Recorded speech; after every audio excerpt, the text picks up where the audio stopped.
Soy Anelis Matías Cid y este es el séptimo podcast de la clase de Desarrollo del Pensamiento Complejo, impartida por el Dr. Román. Aquí se abordarán todos los temas que se han visto en su clase, incluido un tema nuevo, la emancipación de las ideas. Toda esta clase y nuestra vida parte de una cosa, el pensamiento. El pensamiento es una acción subjetiva, es la interpretación abstracta de nuestra realidad. Se puede hablar del pensamiento a partir de los presocráticos. Ellos empiezan a hablar de la naturaleza, el sentido y el derecho, y la relación del entorno. Podemos decir que Sócrates marca un antes y un después, con él se empieza a clasificar lo bueno de lo malo.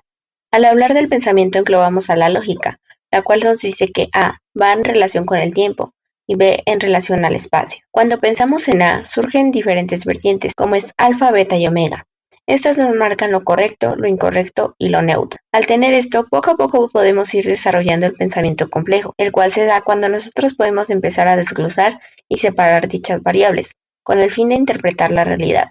De manera personal, el pensamiento complejo nos permite observar en el universo de personalidades qué me gusta, por qué me gusta y cómo desarrollaré eso. Y esto lo hacemos al elegir nuestra carrera universitaria. Otra cosa muy importante es que el pensamiento es cognoscitivo.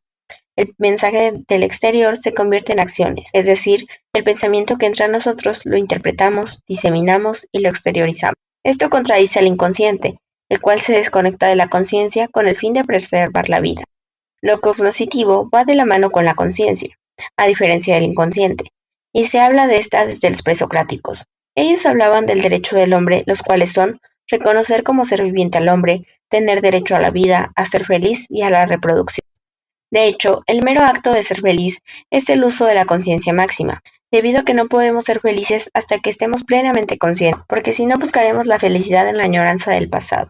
Es aquí donde podemos decir que la felicidad es la construcción del pensamiento de acuerdo con nuestro entorno social. El pensamiento se ve involucrado en todo, y como ya vimos, incluso en nuestra felicidad. Pero hace falta hablar de cómo influyen nuestras elecciones y percepciones. Para esto, no podemos olvidar a Foucault. Él nos menciona que A puede tener diversas variables, como alfa, beta y omega. Para Foucault, A en relación con alfa nos representa lo incorrecto, beta lo medianamente correcto y omega lo correcto. Pero esto puede cambiar, siendo así que alfa se vuelva correcto, beta medianamente incorrecto y omega incorrecto. ¿Pero quién determina esto? Pues esto va a depender del entorno y las ideas para denominar que algo está mal. Aquí el objeto es determinado de lo subjetivo. Por ejemplo, matar a alguien es incorrecto y además está penado legalmente. Pero si alguien mata en defensa propia, la situación cambia y las perspectivas de la sociedad también. Eso también influye en nuestras decisiones, tanto personales como sociales. Por ejemplo, a la hora de elegir mandatarios. La mayoría de las personas votantes simplemente lo hacen por hacer, es decir, no investigan, no teorizan ni se informan acerca de las propuestas. Se dejan influir por quién es el más guapo o el más carismático, e incluso por el fanatismo a un partido.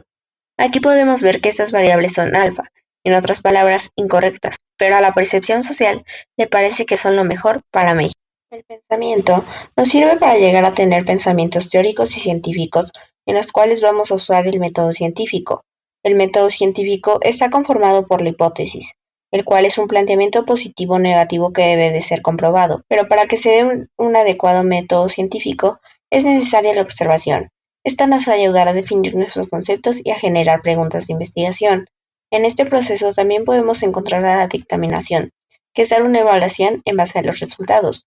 Conforme a esto, acá nos establece que se tiene que hacer una revisión a los documentos de investigación, todo con el fin de tener una versión empírica.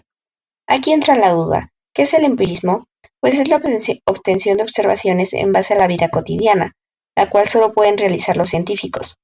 El empirismo nos ayuda a explicar en base a experiencias sociales el pasado y nos ayuda a proyectar el futuro. El método científico es la base para poder formar en un futuro nuestra tesis, ya sea para titulación, doctorado o maestría, y hasta para hacer una publicación científica. En saber usar el pensamiento también nos ayuda a realizar un cuento.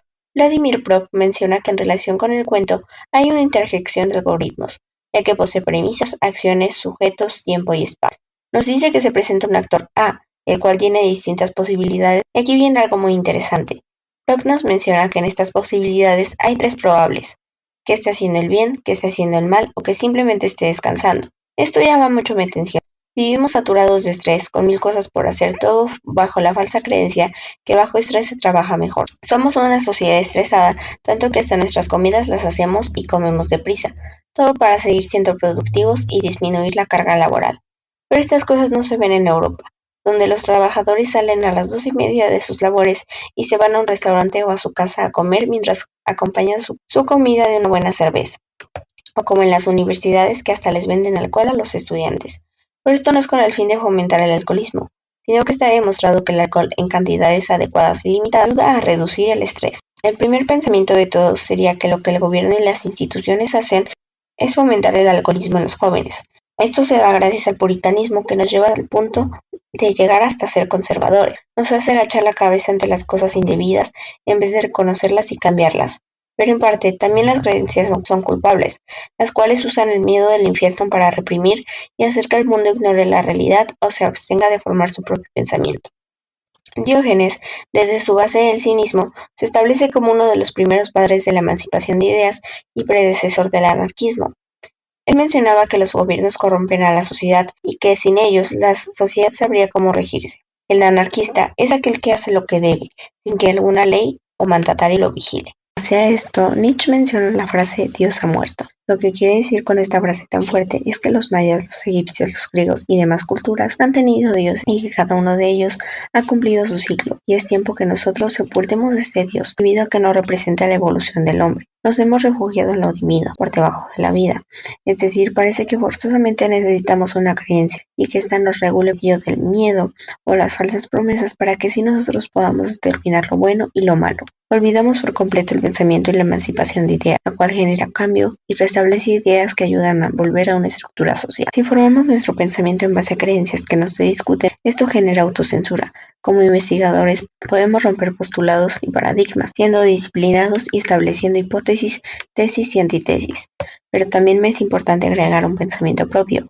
Las creencias sí nublan la evolución del pensamiento, pero más de lo que cada persona cree son aquellas instituciones o religiones que lucran con el miedo y el arraigo cultural que se le tiene a Dios. Solo hace falta ver a la religión católica, que es más publicidad que algo que de verdad guíe o te haga simplemente hacer el bien por hacerlo, no solo con el fin de alcanzar la recompensa del cielo o evitar un castigo. Además que estas están dirigidas por personas que crean una propia interpretación de algo que debería de verse más de manera subjetiva, como es la Biblia, o que incluso ellos mismos inventaron y manejan a su antojo o manipulan. No está mal que las personas crean en algo, sino que rigen sus pensamientos y su vida en base a lo que la religión o las creencias les marquen, en vez de entender que lo que creas es algo que te hace sentir más confortable, pero que no es una ley o un dictamen de comportamiento y pensamiento. En todo lo que hemos abordado del podcast ha estado el pensamiento presente, ya que este es la base de todo y nos ayuda a designar lo correcto de lo incorrecto, tomar decisiones tomando en cuenta variables y el impacto futuro. Asimismo, da como fruto al método científico, el cual nos ayuda a realizar tesis o trabajos de investigación.